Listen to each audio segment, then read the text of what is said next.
Greetings everyone, my name is Etterville, and welcome back to my Let's Play of Make a Good Mega Man Level Contest 2, or Magmal 2 for short.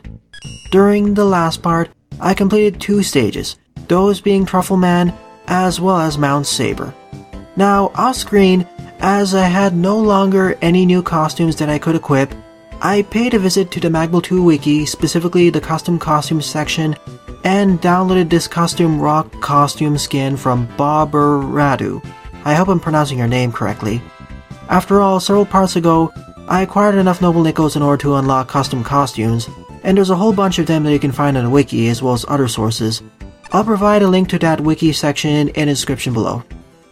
And the reason why I picked this skin will be apparent in the next stage coming up.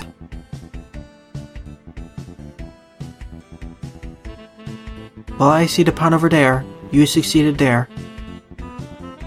In 12th place is Gutsman's Asteroid by Flashman85, aka Nathaniel Hoover, with a score of 40.0. Everyone pretty much liked it. Now, I would have covered this in the previous part, but there's a good reason why I wanted to cover it in this part. Well, because I want to cover 2 levels in this part at the very least. This has 2 energy elements and 5 noble nickels. And the other reason why I wanted to cover this part is because I helped playtest this stage. Before we move on forward, let's take a look at the plot behind this stage. Yes, this is one of the few entry stages that actually has some plot behind it, which I do approve of. I always like it when the stages have some level of backstory so we understand why we're here, even if it's an excuse plot or a minuscule justification. In this case, Dr. Light has teleported us here because this spaceship is carrying supplies, rare materials, and for some reason innocent puppies for Wily's new asteroid base. I suppose the latter is for morale. After all, Dr. Light and Dr. Wily have programmed robots with emotions. So we need to travel through the engine room and take control of the bridge. However, expect heavy resistance. Before I move on forward, this custom costume is based off of Rock before he becomes Mega Man and Mega Man powered up. All of his abilities are about the same with the exception of some of the utilities. Super Arrow and Wire Adapter work the same way, but stuff like the Rush Jet, Rush Coil, as well as the Sakugarne work differently. Rush Jet is instead the Beat Jet. Rush Coil is the Eddy Coil or Eddy Spring. Apparently he gets a derp face when we bounce off of him. And most, well, different is the Sakugarne, which instead is Eddy's Head Garne. Well, okay then. Like I mentioned, I playtested this stage so I know where all the noble nickels are. And the first one is to the left of us. Here we have a free M-Tank, and you can a little bit see the shimmer of the noble nickel there every so often. But you need to aim upwards in order to get to there. Aim in between here. And that's 1 of 5. Now, there are 2 ways of completing this level. The first one I'll do will be the quickest and easiest one.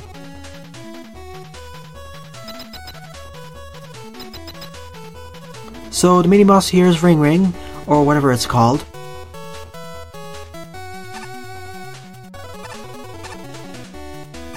In fact, that was the main line of defense, and the last line of defense on the bridge is just this worm, which dies in 6 hits. And that's it. That's the end of Gutsman's Asteroid, the easy route. In fact, this is one of the easiest no damage challenges that you can complete. I mean, I did it for tier 9, just easily. But of course, that's the shortest route of the stage, and we have a lot more of the stage to go through. Now, if we want to go on the other route, instead of just bypassing that ring, let's try destroying it.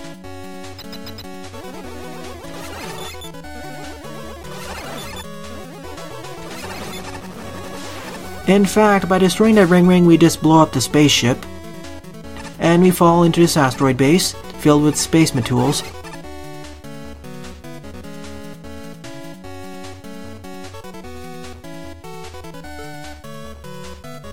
Perhaps that's a reference to X and his pacifism, but yeah, Dr. Light is quite pissed off at us at blowing up that spaceship, not to mention we just killed off several puppies.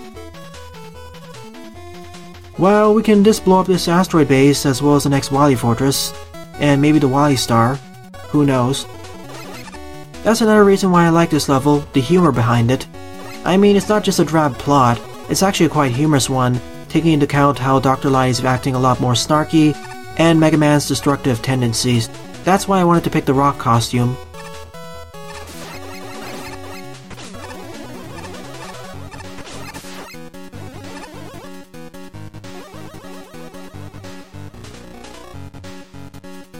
And now we have the bounders. I'm glad to see they're being utilized in a much better fashion, as opposed to that one hallway in Mega Man 6. I mean, we saw them being utilized in Cursor Curse, and now here. Now we have the rock thrones. And by the way, because we're in the asteroid base, we have space physics, so we can jump twice as high. So it's time to use the Eddie Garnet in order to access the second Noble Nickel. Of course, you could potentially do this Buster only, but I'd rather just do the safer route. And now we have the Drill-Uns. Don't shoot them because it makes it a lot easier to just jump off of here. There is a secret down over there, so let me see if I'll be able to access it. Nope. I need another ability, but there is a secret down over there in that pit. I will talk about it more during the judge comments. This stage is filled with several secrets. Just like before, the Drillman switches activate or create matter. However, unlike Drillman stage where you want to activate them, here we want the reverse. It's a subversion of player expectations, or player experiences. Here, activating the Drillman switches make the stage harder, because they now activate the spike ceilings.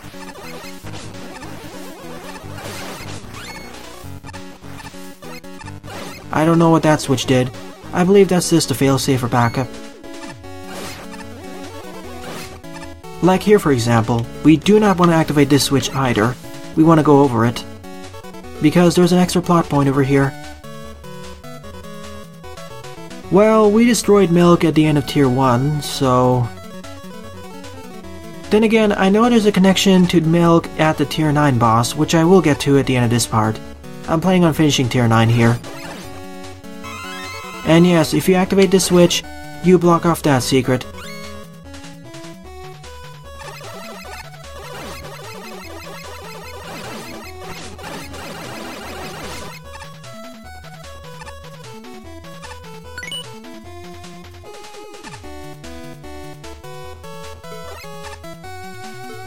Activating that Drillman switch will spawn in a spike ceiling here. Nice subversion of player expectations. Here you do not want to activate any of the Drillman switches, and it was introduced quite well actually. Also here are the Napalm Man drills. Like before, they're instant dead if you run into them. And they destroy the terrain they run into. Thankfully they take 3 hits before being destroyed, or you can just use one charge shot. But here it's a little more difficult because these bounders are trying to absorb all the shots. So of course I can do stuff like this. And we're outside again. Easy way of taking care of that enemy. In order to get this third Noble Nickel, at least I think it's third or fourth, just jump on this drill and jump out. Really creative way of getting that Noble Nickel. There's a line of these drills, and jump down here. I didn't mention that before, but I really like the scrolling background over there with the stars. By the way, with that Eddie, I don't trust it. If you get up to it, jump to the left. Yep, this Eddie spawns it in instant death drill. Flashman 85 added that as a joke as another subversion of player expectations, just like the Drillman switches. Thankfully this room is a checkpoint, so it isn't much of a loss. But if you manage to jump over that drill, it opens up a room to the right, which contains a pretty neat secret which I will be silent for.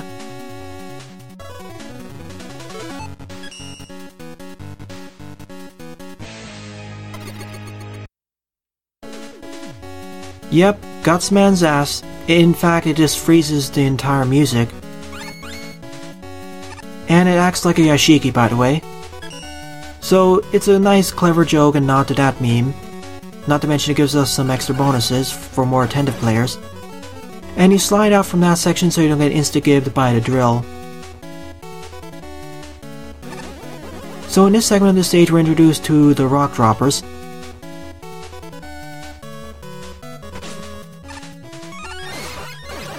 Honestly, I wish there was less of these in the stage. At the very least they're introduced pretty well, just like the other gimmicks. And we stopped seeing all the drills, unfortunately, the drill man switches.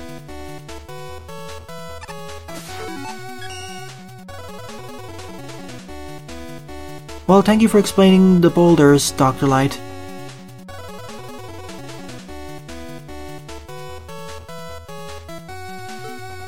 Basically, just be patient.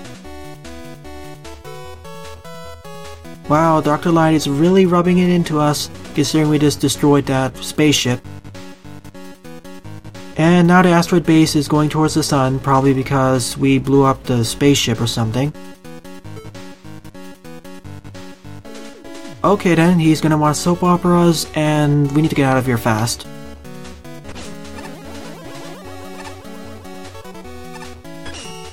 And yeah, I didn't notice that one. That was my fault, of course. I'm gonna be sparing any tank here because I really don't want to die. And there's the final noble nickel of the stage. You can actually jump through all these rock droppers, which you would have learned of if I jumped earlier there. And it's time to fight the boss of the stage. Twin Gutsmen, similar to the Scorchman encounter. Of course, just like the Scorchman encounter, they both have separate health bars, so it makes it a lot easier. And they don't have increased health like the Scorchman encounter. And yes, they can actually throw not only the rocks if they land on them, they can also throw the poor minecart enemies. Which is quite hilarious if you were to ask me. But because they both share the same health bar, they die a lot faster. Nonetheless, that's the longer route of Gutsman's Asteroid. A very charming level. In fact, I'd say it's my top stage of Tier 9. At first, when I was playtesting it, it didn't give me the best first impressions, but in retrospect, after playing it a few more times, it's really grown on me.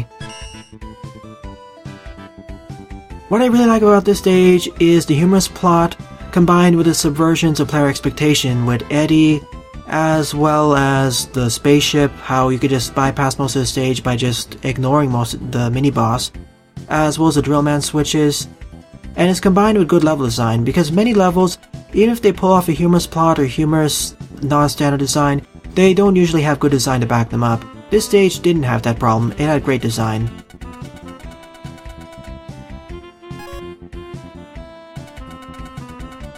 And I really like the dry Dr. Light humor.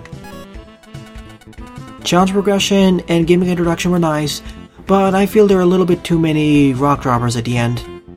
I would have preferred to see a lot more of those Drillman switches near the end.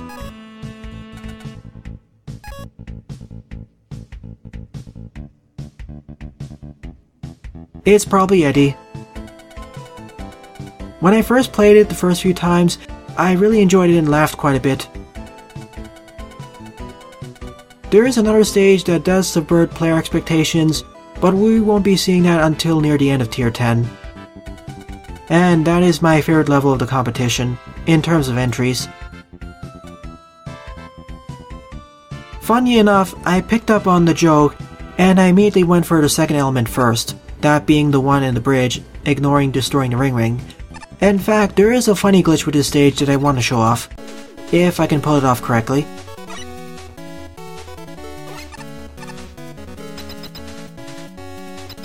First, I want to get to the other side of this enemy.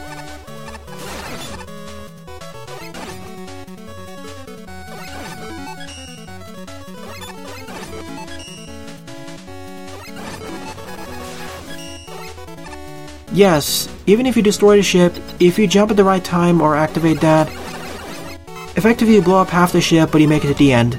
I just find it like a humorous glitch during testing, but I suppose it was left in.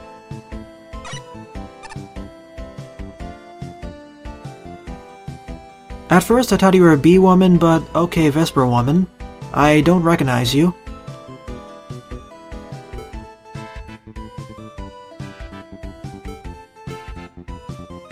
Well, regardless of all those challenges, I'm still quite enjoying this game. a lot more than Magma 1. In fact, this is currently my favorite Mega Man fan game of all time. Better than several Mega Man Classic titles by Capcom. It seems quite appropriate to place her in Tier 9, considering many players would go into the tiers in order. Alright, moving on to the highest ranking stage of Tier 9, which is in 11th place, Sheriff Man by Cruise Elroy with a score of 40.6. The only thing I know about this stage is that quite a few people mentioned that it was robbed of its place in Tier 10. I haven't seen footage of this stage before, so I'll have to experience it for it myself. 1 energy element and 3 noble nickels. And of course it's going to take place in the Wild West because Sheriff. So I expect to see Coltons. And I was right. Also nice parallax scrolling background. As to the aesthetic score. Also nice music. Oh, a custom enemy. Vultures? Okay, they dive for you when you go under them. That sound effect when they screech reminds me of that sound effect in Inversion. Also good gimmick introduction or enemy introduction of those vultures. First over solid ground and now over pits. I see a noble nickel there. The first of 3. Also here's the stage design. Also nice touch in the background with that wanted poster of Mega Man. All the enemies fit here. We have vultures, the Coltons, as well as minecart enemies, mining in the Wild West for gold. I'm not sure if the Hammer Joe fits here. I would like a resprite of it. Maybe Slingshot Joe's. More nice touches in the background with those windmills. And the saloon.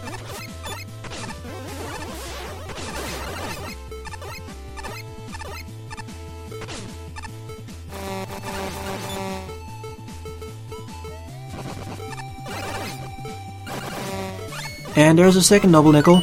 I see a wanted poster there for Proto Man. These noble nickels are really easy to get. Also nice distinction of pits. Before that earlier pit we went through, that wasn't bottomless, it took us to the next part of the stage, but this one is indicated as bottomless by the background fading out to black there. Good design. And now we have skulls, because skulls and crossbones for all those who died in the desert.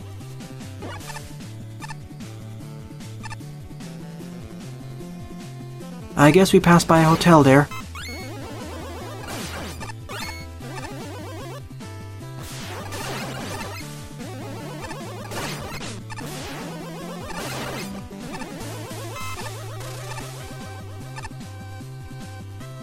Like before in that previous segment, all those pits were instant dead pits because it faded to black, but here we need to go on forward.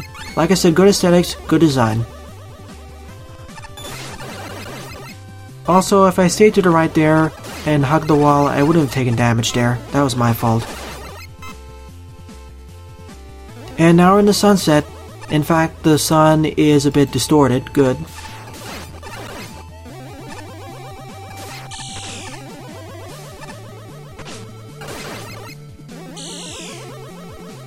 I like the stage's background music a lot more in comparison to Truffle Man.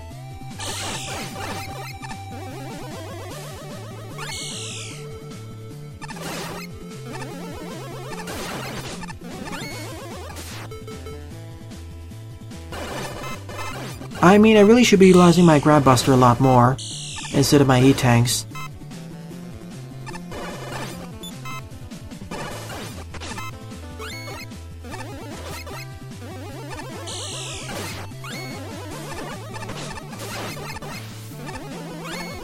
Really, all these enemies are easily dodgeable as long as you pay attention and not rush like I am. This entire stage is doable Buster only after all. And there's something there, I'm sure of it. Okay, Proto Man, I didn't expect him to have this whistle and teleport in. Why, thank you for dropping the third and final Noble Nickel. Really appreciate it. We're near the end of the stage as well. Okay, a spike shaft segment. A really easy one.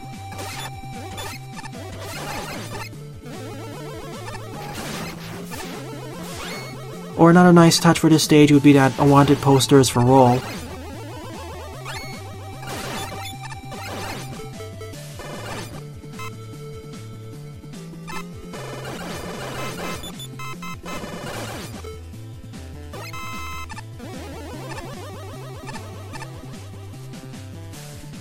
And now we're in midnight. I also like how the stage progresses. First during the sunrise, then sunset, and now the evening. Or midnight. Also, the train mats do fit here because trains in the Wild West. The only enemy that really doesn't fit as much would probably be the Hammer Joes.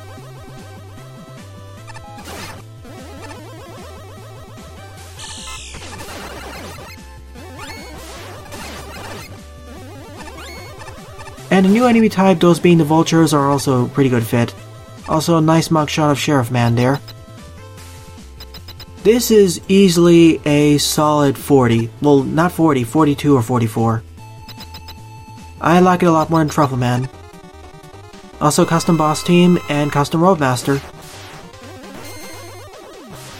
He even has a barrier, okay? I didn't expect him to be a shield-based Roadmaster. Kinda reminds me of Wishing Star. And he fires a projectile at us, jumps over twice, then fires here, then walks towards the left.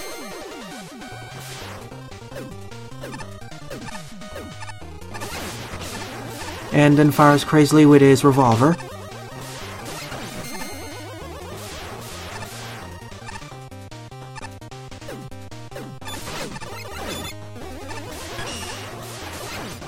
Wait a minute. Does he have a 6-shooter? It seems to be. He never seems to fire more than 6 shots at a time, before reloading. When I say reloading, I mean activating the shield.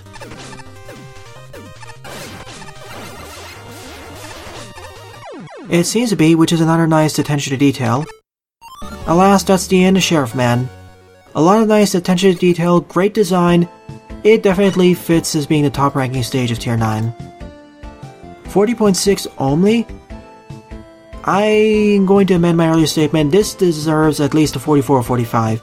It's a superb stage, and it would fit very well as a traditional Mega Man stage in a traditional Capcom game by far. Much more than Truffle Man was. And what Tomahawk Man should have been, or a companion to.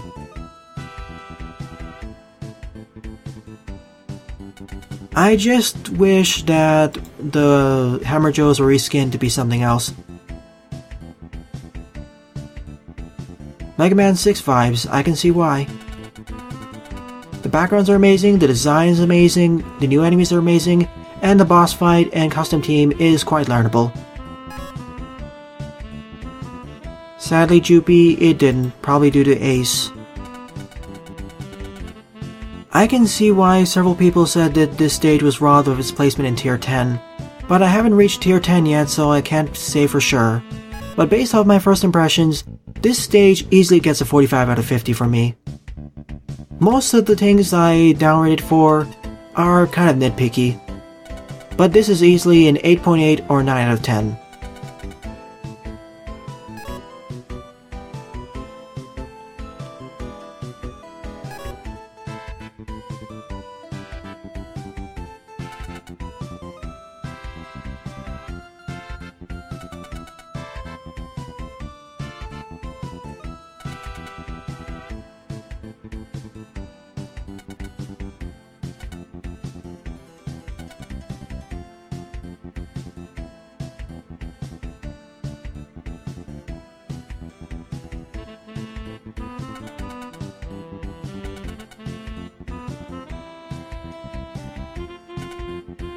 With all the stages in Tier 9 completed, it's time to face the boss. Like I mentioned, I do not know who this boss is because I didn't watch footage of it. The only thing I know is that it has some relation with the boss of Tier 1, that being Milk. And that's a pretty large boss shutter. I probably should pop all these balloons for that specific challenge of popping all the balloons in the hub worlds. I'm not sure if these count, but better safe than sorry. Okay, the entire thing opens and closes. Well, I see the relation now. We have all these milk cartons, or milk jars. Who are you? I don't recognize you from any Mega Man fan game I've played before. Butter Nezumi. Ah, from Nezumi Man, which was a Mega Man style fan game starring Nezumis. I have never played that before, but I have watched some footage, and I guess Butter Nezumi was one of the Nezumi masters or something. Well, I guess I'll add that to the 2LP list. I'll probably do a blind let's play of that. Butter and milk, I see the relation. Honestly, Milk, Cheatman, and Lord Elirufra were a lot more strange. Especially Cheatman. After all, he glitched out the entire world. Oh, so Milk is their apprentice.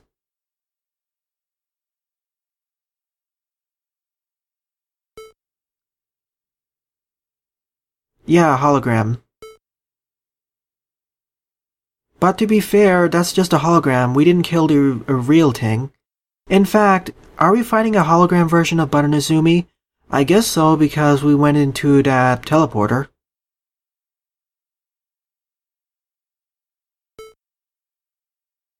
Okay then, it's time to duel. Just like all the other tier bosses, I will not use special weapons because I want to know how it fights. Okay, jumps into the milk carton there, and creates this yellow shield, butter shield probably. When it threw that bomb on the ground, it actually changed the color of the milk carton. And I see it actually changed what attacks he has.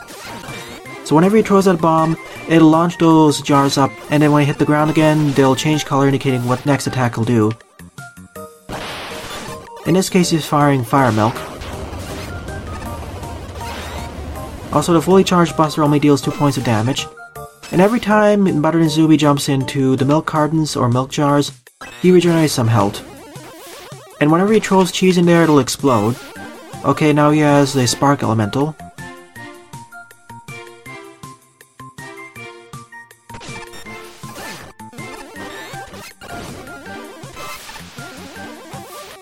Now back to the normal butter, I believe. I guess in the original game, Butter Nezumi was the shield-based Roadmaster. Okay, we have Hell Wheel for some reason.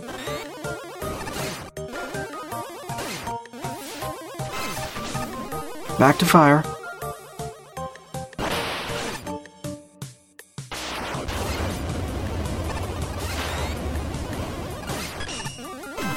Well, I'm almost dead again. I'll take a dead over here because I really want to see its pattern. It's actually quite unique. I like how it falls one set of attacks, but once it throws the bomb, you can actually see what attack it'll do next once it jumps out of the milk jars based off the color of the text of the milk. Although it may be a bit more troublesome for colorblind people. But that's one way of making the original fight more complicated, because I don't think the original fight was as complicated as this one. Or rather, in the original Nezumi Man, I don't think Butter Nezumi had this many attacks.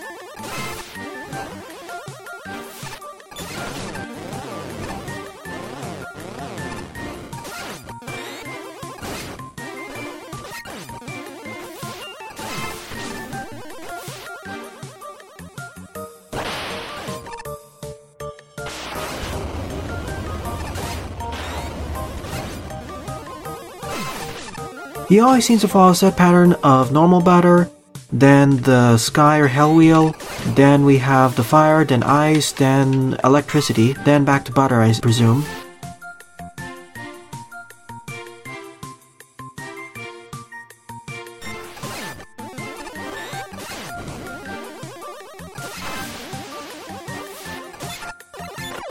There we go, that was the end of Butter Nezumi.